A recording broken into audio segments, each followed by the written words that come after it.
নমস্কার। আজ আপনাদের দেবী নীল সরস্বতী অর্থাৎ নীল তারা দেবীর মূর্তি দেখাচ্ছি।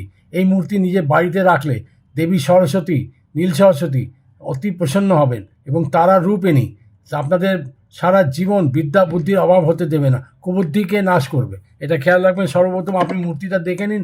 দেখুন, এই মূর্তিটা দেখে নিন। এটা আমাদের 3টে চেম্বারেই পেয়ে যাবেন।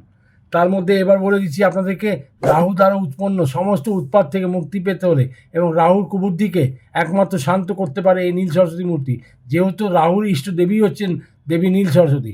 যে বিদ্যার্থীদের পড়াশোনায় মন নেই এবং সারাদিন মোবাইল ঘাঁটতে থাকেন, এবং তারা তো অবশ্যই এই এই এই মোবাইল ঘাঁটার নেশা থেকে নিষ্কৃতি পাবেন।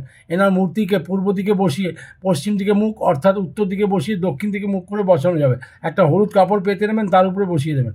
এই মূর্তিটাকে সারা জীবন আপনি কাজে লাগাতে পারেন। এটাকে বিসর্জন করার দরকার নেই। পাথরের মূর্তি আছে, আপনি সারা জীবন বাড়িতে রাখুন। এনাকেই প্রত্যেক বছর এনে পুজো করুন। এবার যে মন্ত্রগুলো বলছি সেটা অবশ্যই পাঠ করে নেবেন। রাহুর, এবং সর্বপ্রথম আপনাকে বললাম, রাহুর ইষ্টদেবী হচ্ছেন দেবী নীল সরস্বতী। প্রথমে দেবী নীল সরস্বতীর মন্ত্রটা হচ্ছে রিং শ্রিং স্ত্রিং হুং। তারপর হচ্ছে রাহুর মায়ের মন্ত্র।